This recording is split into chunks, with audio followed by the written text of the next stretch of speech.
ഇനി ഗാന്ധി സ്ക്വയറിലേക്ക്. ജോഹന്നാസ്ബർഗിലെ ഒരു ടൗൺ സ്ക്വയറാണ് ഗാന്ധി സ്ക്വയറായി അറിയപ്പെടുന്നത്.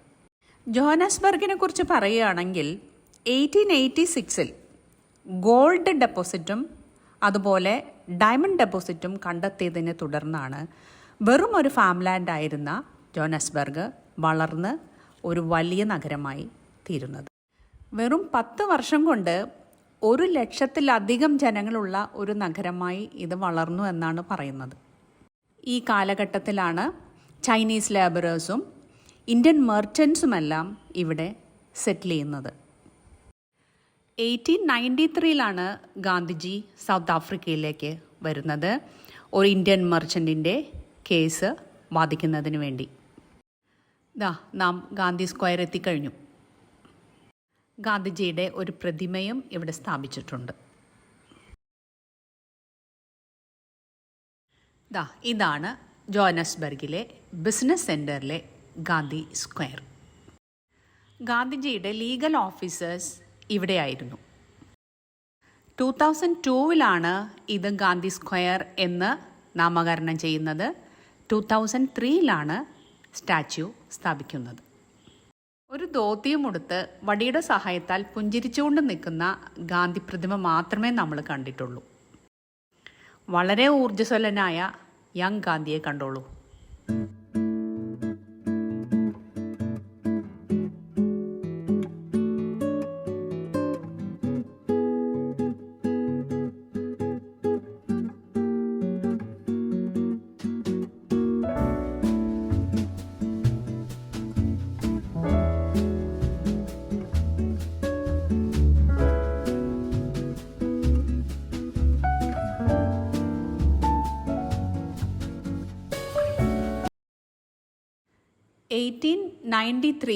തൻ്റെ 23-ാമത്തെ വയസ്സിൽ വളരെ കുറച്ച് കാലത്തേക്ക് വേണ്ടി മാത്രം സൗത്ത് ആഫ്രിക്കയിലെത്തിയ ഗാന്ധിജി പിന്നീട് 21 വർഷം ഇവിടെ പ്രവർത്തിച്ചതിന് ശേഷമാണ് ഇന്ത്യയിലേക്ക് മടങ്ങിയത്.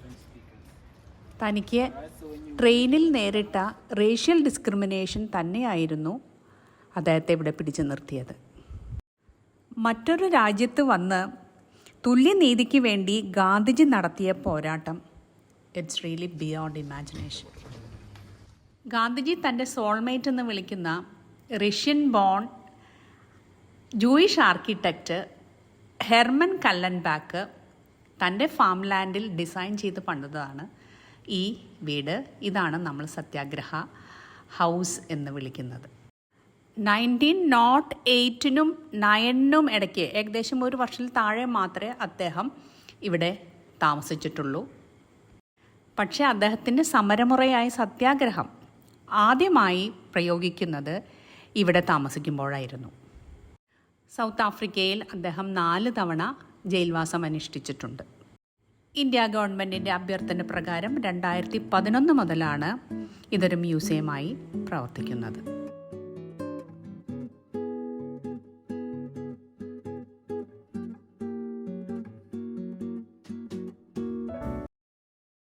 ഇത് ജോഹന്നാസ്ബർഗിനടുത്തുള്ള സൊവേറ്റോ എന്ന സ്ഥലമാണ്. ഇവിടെയാണ് മണ്ടേല ഹൗസ് സ്ഥിതി ചെയ്യുന്നത്. അപ്പാർത്തൈഡിനെതിരായുള്ള പോരാട്ടത്തിൻ്റെ പ്രതീകമാണ് മണ്ടേല ഹൗസ്. അതുകൊണ്ട് തന്നെയാവണം സ്കൂൾ കുട്ടികളെല്ലാം വരുന്നുണ്ട് ഇവിടെ ഹൗസ് വിസിറ്റ് ചെയ്യും. 1945 മുതൽ 14 വർഷം നെൽസൺ മണ്ടേല ഇവിടെയാണ് താമസിച്ചിരുന്നതെന്ന് പറയുന്നു. 1962 അദ്ദേഹം അറസ്റ്റിലാകുന്നത്. പിന്നീട് 27 വർഷം ജയിലിനുള്ളിലാണ് കഴിഞ്ഞിരുന്നത്. ഇത് അദ്ദേഹത്തിൻ്റെ സെക്കൻഡ് വൈഫ് വിന്നി മണ്ടേല. പോരാട്ടത്തിൻ്റെ ഭാഗമായി ഒരുപാട് ആക്രമണങ്ങൾക്ക് വിധേയമായൊരു വീടാണിത്. ബുള്ളറ്റ് പാടുകൾ ഞങ്ങൾക്കവിടെ കാണാൻ സാധിച്ചു. 1990 ജയിൽ മോചിതനായ നെൽസൺ മണ്ടേല 94 ജനറൽ ഇലക്ഷനിൽ സൗത്ത് ആഫ്രിക്കയുടെ ആദ്യത്തെ ബ്ലാക്ക് പ്രസിഡൻ്റായി. 2013 അദ്ദേഹത്തിൻ്റെ മരണം. 1997 ഇതൊരു ഹിസ്റ്റോറിക്കൽ ഹെറിറ്റേജ് എന്ന നിലയിൽ പ്രവർത്തിക്കുന്നത്.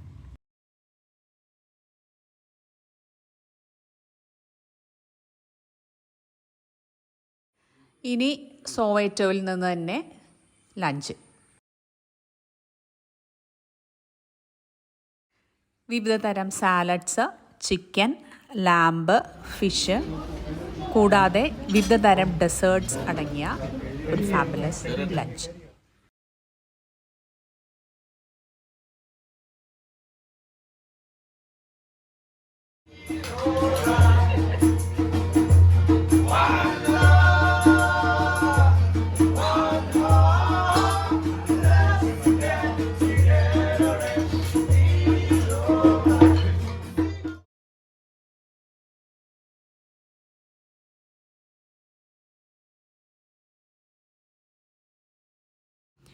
ഇനി നമുക്ക് പോകേണ്ടത് ഹേസി വ്യൂ എന്ന സ്ഥലത്തേക്കാണ്. 433 കിലോമീറ്റർ മാത്രം ദൂരമുണ്ട്. 5-5.5 മണിക്കൂർ എടുക്കും. അതുകൊണ്ട് അല്പം എൻ്റർടൈൻമെൻറ്റ്.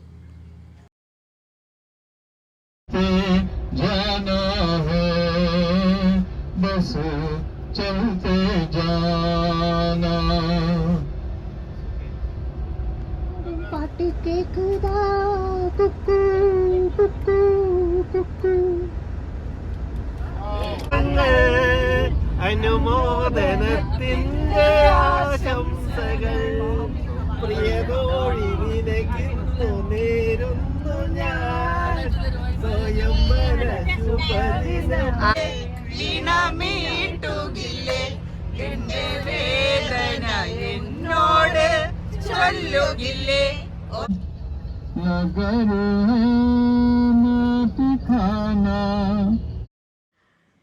സമയം ഇപ്പോൾ ഏകദേശം 6 മണിയായി കാണും.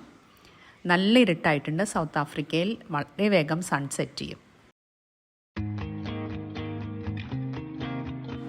ഞങ്ങൾക്ക് താമസിക്കാനുള്ള ഹോട്ടലെത്തിക്കഴിഞ്ഞു.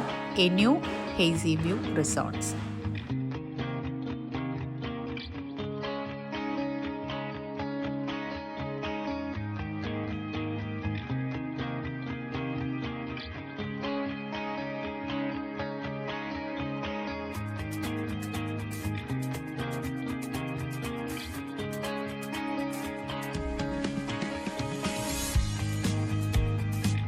ഒന്ന് സെറ്റിലായതിന് ശേഷം ഡിന്നർ.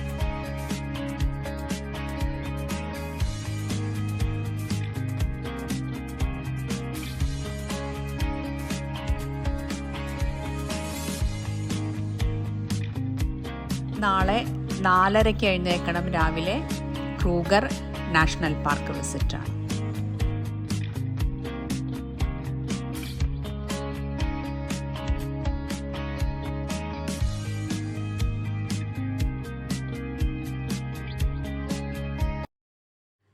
അടുത്തത് Kruger national park safari.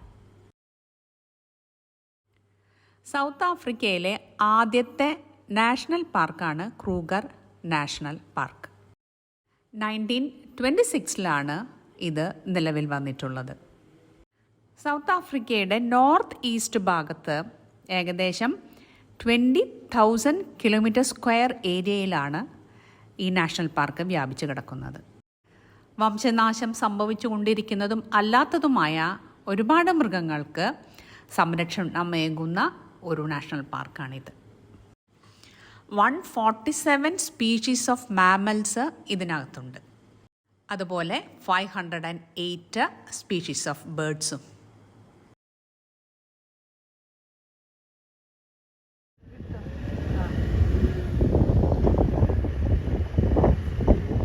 Guide ഞങ്ങളോട് പ്രത്യേകം പറഞ്ഞിരുന്നു ശബ്ദമുണ്ടാക്കി മൃഗങ്ങളെ പേടിപ്പിക്കരുതെന്ന്. പക്ഷെ ആനിമൽസിനെ കാണുമ്പോൾ എല്ലാവരും ഒന്ന് എക്സൈറ്റഡ് ആവും.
നോട്ട് മൂവിങ് ഇങ്ങോട്ട് വാ ഇങ്ങോട്ട് വാ.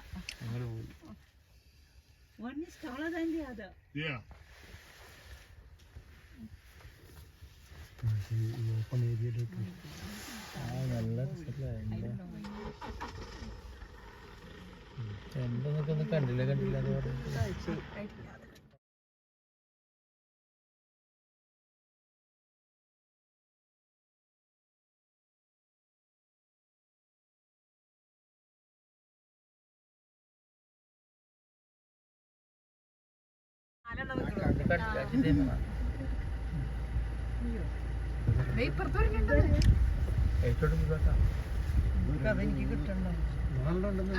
ഇതും കൂടി എടുക്കും പപ്പ, എന്നിട്ട് ഒരു ഫോട്ടോ മറ്റേ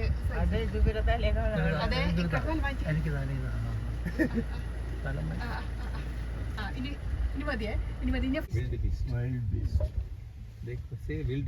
Yeah.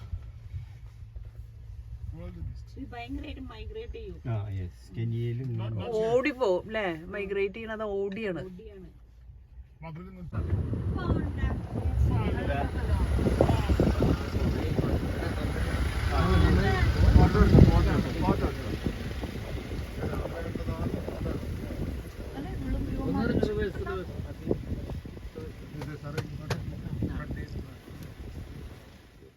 പാർക്കിന് ബൗണ്ടറി ആയിട്ട് 2 റിവേഴ്സ് ഉണ്ട്, ലിംപോപ്പോ ആൻഡ് ക്രോക്കഡൈൽ റിവേഴ്സ്.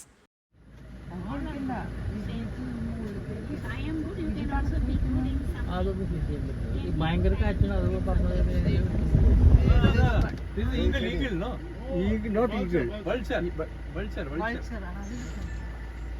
അഴുകിത്തുടങ്ങിയ ഒരു ഹൈനയെ നോക്കിയിരിക്കുകയാണ് ഈ വൾച്ചർ.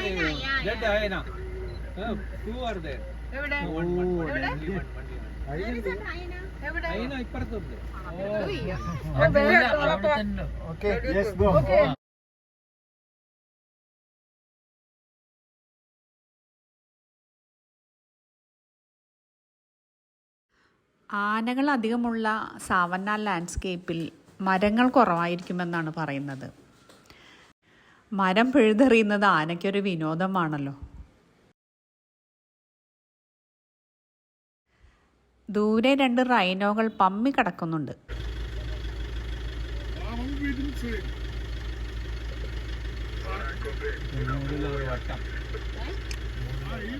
ക്രൂഗർ പാർക്കിലെ വെജിറ്റേഷൻ സാവന്ന ലാൻഡ്സ്കേപ്പാണ്, a mix of grasses and trees.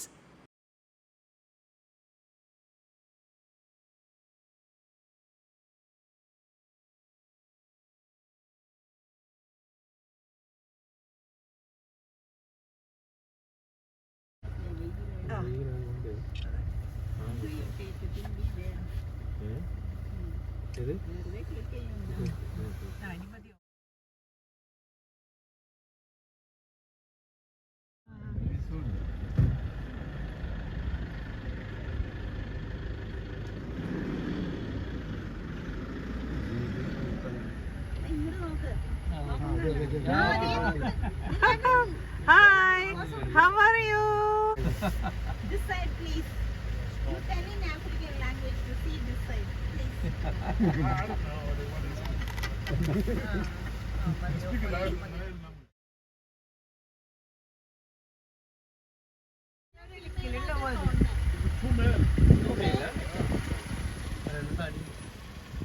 അതെന്താ അങ്ങനെ കിടക്കുന്നത്? ഒരമ്മയും കുഞ്ഞവിടെ നിപ്പുണ്ട്. റോഡ് ക്രോസ് ചെയ്യാനാണെന്ന് തോന്നുന്നു.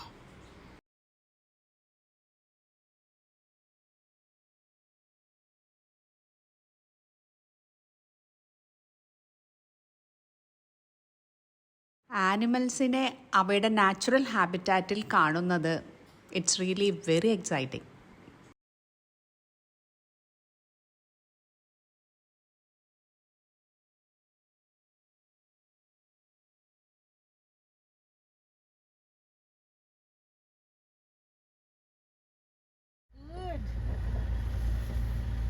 ഇല്ല, ഇവിടുത്തെ ആനയുടെ തുമ്പിക്കൈക്ക് കുറച്ചുകൂടി ചുരുക്ക് കൂടുതലാ അല്ലേ? കണ്ട മൊത്തത്തില് സ്കിൻ എല്ലാമേ അങ്ങനെയാ കൊണ്ടോ. ചുളിവ് നമ്മുടെ നാട്ടിൽ അത്രയും ചുളിവില്ല ആനക്ക്. പിന്നെ ചെവിക്ക് ഇത്ര ചെവിയും വലുതാണ് ഇവരുടെ. ഇത്രയും മാനുണ്ടായിട്ട് കഴിക്കാനായിട്ട് ഒരു സിംഹത്തിനും വേണ്ട. ഈ വളരെ വിശാലമായ സാവന്ന വെജിറ്റേഷനിലൂടെയുള്ള ഈ സഫാരി ഞങ്ങളെല്ലാവരും ശരിക്കും എൻജോയ് ചെയ്തു. കൂടാതെ ജീപ്പിനകത്തെ തമാശകളും പൊട്ടിച്ചിരികളും ഞങ്ങളുടെ ഇടയിൽ നല്ലൊരു ബോണ്ടിങ് ഉണ്ടാക്കി. Thank you so much. Thank you Faisal. Faisal ഞങ്ങളുടെ കൂടെ ജീപ്പിൽ തന്നെ ഉണ്ടായിരുന്നു.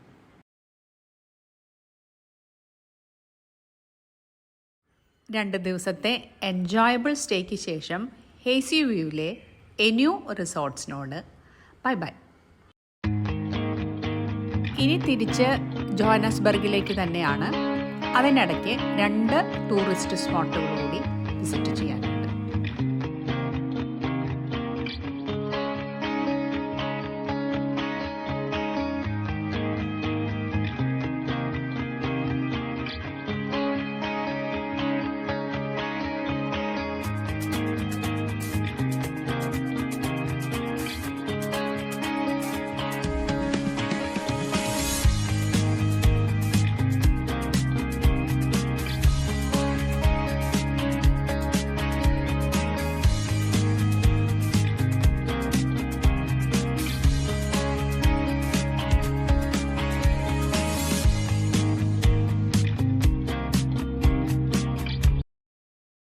ആദ്യത്തെ view point Bourke's, luck pothole, Blyde river canyon.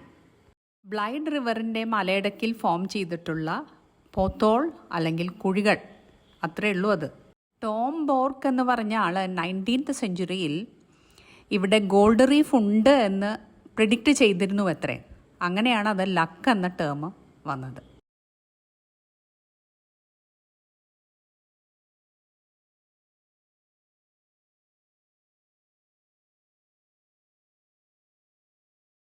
വളരെ പ്രത്യേകതയുള്ള റോക്ക് ഫോർമേഷൻസ് ആണ് ഇവിടെ ഉള്ളത്.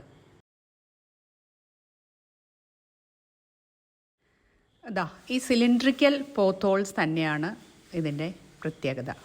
നോക്കിക്കോളൂ.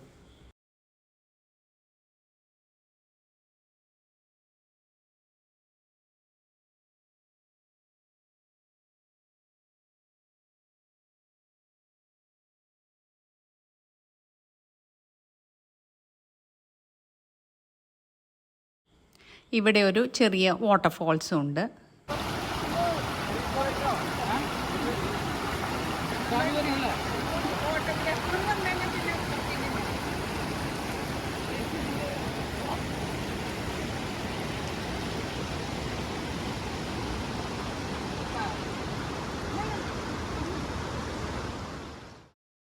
സമയമുണ്ടെങ്കിൽ നമുക്ക് കുറച്ച് നേരം അവിടെ ഇരിക്കാം, അല്ലെങ്കിൽ കുറച്ച് ഫോട്ടോസ് എടുത്ത് മടങ്ങാം.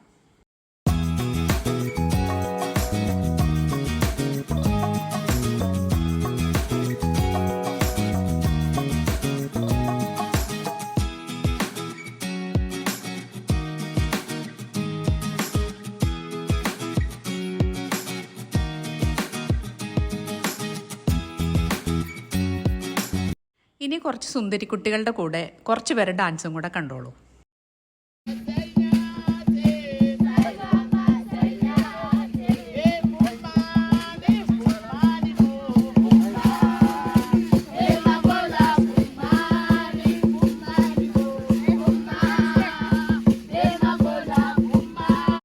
മറ്റൊരു സീനിക് വ്യൂ പോയിന്റ് 3 റൊണ്ടാവൽസ് ആണ്. ആഫ്രിക്കൻ ട്രഡീഷണൽ ഹട്ടിനെയാണ് റൊണ്ടാവൽ എന്ന് വിളിക്കുന്നത്.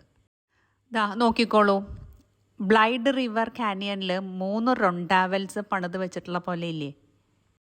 ഇതാണ് വ്യൂ പോയിൻറ്റിൻ്റെ പ്രത്യേകത. 26 കിലോമീറ്ററോളം നീളമുണ്ട് ഈ കാനിയന്. ഇതിൻ്റെ ഗ്രീനറി തന്നെയാണ് ഇതിൻ്റെ ബ്യൂട്ടി.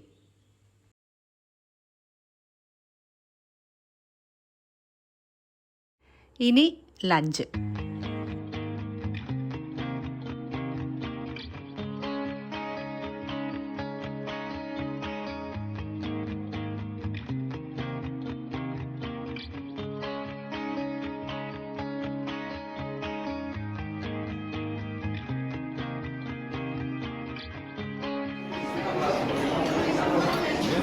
ഈ മുറിച്ചിരുന്നത് ബീഫാണ്,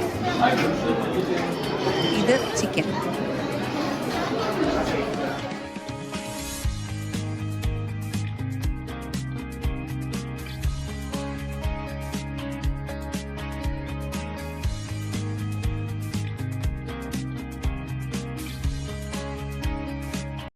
ഇനി ജോനസ്ബർഗിലുള്ള സാൻറ്റൺ ഹോട്ടലിലേക്ക്. അതിലിടയ്ക്കൊരു റിഫ്രഷ്മെൻറ്റ് സ്റ്റോപ്പുണ്ട്. അതിന് മുൻപായി ഒരു ഡാൻസ് ആവാം, പിന്നെ ഒരു പാട്ടും.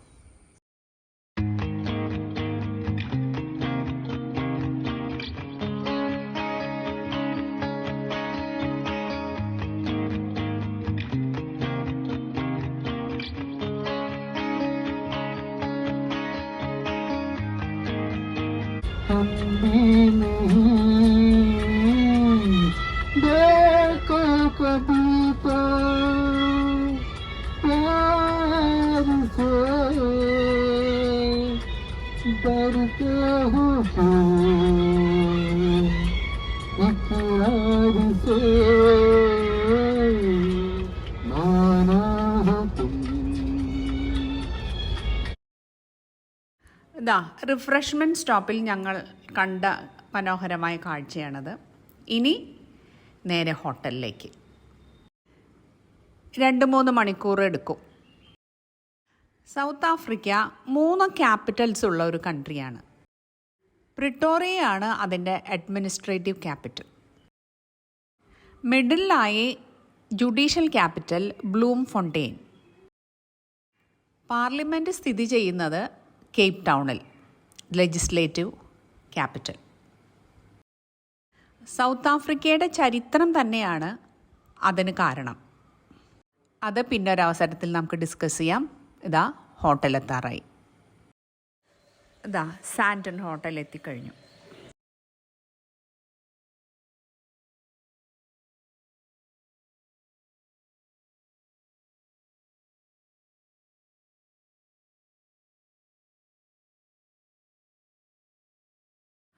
ഒന്ന് ഫ്രഷ് ആയതിനു ശേഷം ഡിന്നർ. അതിന് മുൻപ് ബീനയ്ക്ക് പറയാനുള്ള ഒന്ന് കേൾക്കാം. നമസ്കാരം. ഞങ്ങളുടെ ഇപ്രാവശ്യത്തെ സൗത്ത് ആഫ്രിക്കൻ യാത്ര ഒരു ഗ്രൂപ്പിൻ്റെ കൂടെ ആയിരുന്നു. വളരെ ഹൃദ്യമായ ഒരു യാത്ര അനുഭൂതിയായിരുന്നു ഞങ്ങൾക്ക്. എനിക്ക് ഏറ്റവും പ്രിയപ്പെട്ടതായി തോന്നിയത് ഇവിടുത്തെ വളരെ മനോഹരമായ പ്രകൃതിരമണീയമായ സ്ഥലങ്ങളെക്കുറിച്ചാണ് എനിക്ക് ഏറ്റവും കൂടുതൽ പറയാനുള്ളത്. പിന്നെ നേച്ചുറൽ ബ്യൂട്ടി, അതൊരു ഫാൻറ്റാസ്റ്റിക് എക്സ്പീരിയൻസ് തന്നെയായിരുന്നു ഞങ്ങൾക്ക്. അതിലെനിക്ക് ഏറ്റവും ഇഷ്ടപ്പെട്ടത്, വളരെ കൗതുകമായി തോന്നിയത്, ജിറാഫിനെ കണ്ടത് എനിക്ക് വളരെ ഹൃദ്യമായി തോന്നി.